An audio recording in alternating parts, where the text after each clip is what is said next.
Hi everyone, it's Casey Williams. Well, as usually happens, I have had some people come to me asking about luxury crossovers. One of my coworkers' wives was out at the Volvo dealership and saw the new XC90 and really liked it. Fantastic vehicle.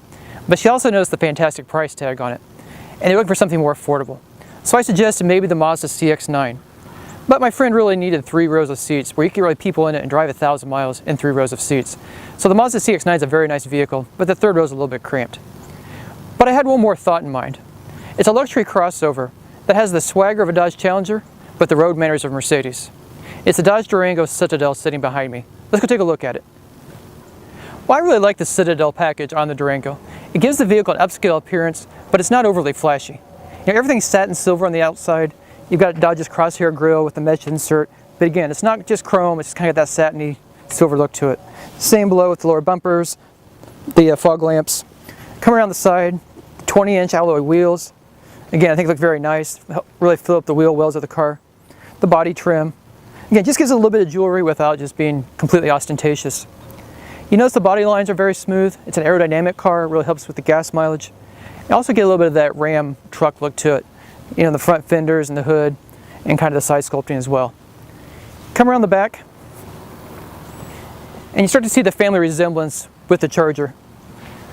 It's got the racetrack tail lamps, LED tail lamps that all wrap up and look beautiful at night. The twin chrome exhaust outlets.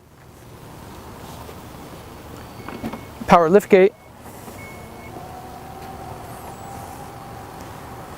And then coming inside, you've got a lot of cargo area. You have a little bit of space under the floor for storage. Seats fold down, they're manual, but they're really easy to put down.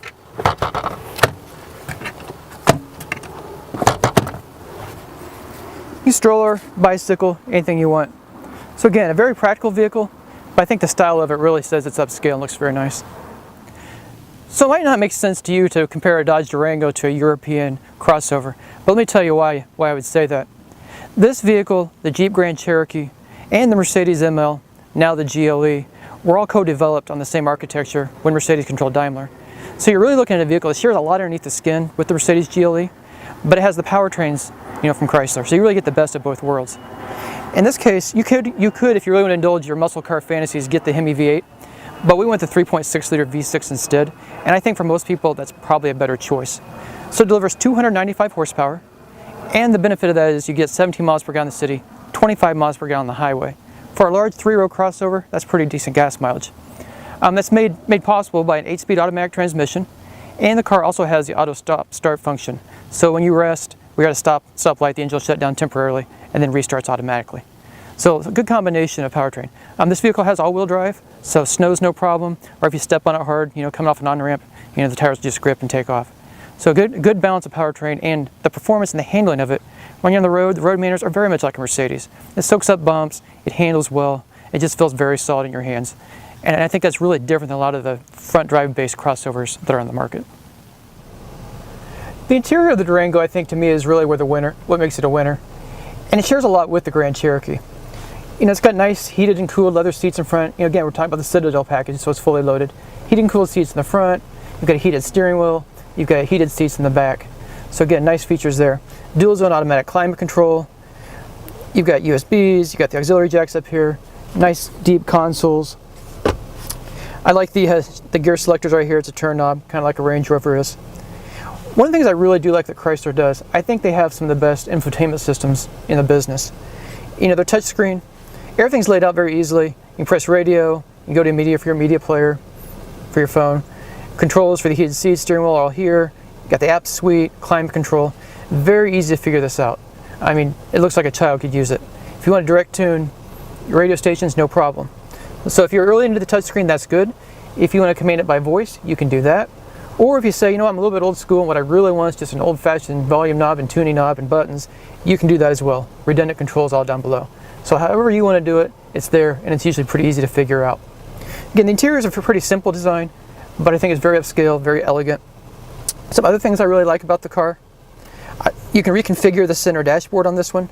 I have a digital speedometer set up, but you can also have an analog version of it if you prefer that. Again, a lot of customization options for you.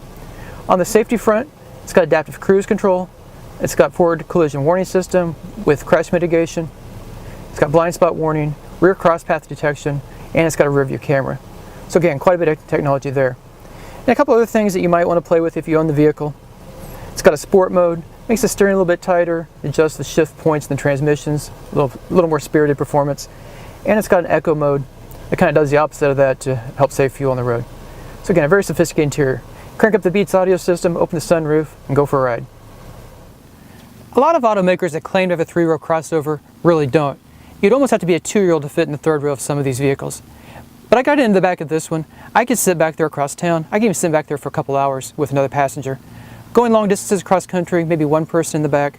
But again, a full-size adult can sit in the back and do it fairly comfortably. And getting in is not very hard either. Lever here, pull it here, flips right open. Easy access in and out. You don't have to walk around, don't have to climb over consoles, don't have to walk between seats. Pretty easy getting out of the car. Setting it back up, also very easy. And getting inside, enough leg room. Two people can sit in here very comfortably. Nice captain's chairs, nice deep console right here. Power plug, USB here. More USBs down below. You've got an actual household outlet down below. If you want to plug in your laptop, want to plug in your music player or your video games. Rear seat climate controls right here. Also, each middle row passenger has its own screen. You can plug in game machines, you can plug in video players here as well. Wireless headphones, remote control. There's a Blu-ray DVD player in the front center console. So again, a lot of equipment back here to sit and have a nice long ride. So it turns out you don't actually have to go to Europe to get a European 3-row crossover. You can go no further than Detroit. So the Dodge Durango starts just over $30,000. This one's $52,760, fully equipped with the Citadel package. And that really is at the upper end of what you want. So your range between $30,000 and $53,000, somewhere in that range. Well, next week we'll have another fun car. And until then, storm forward.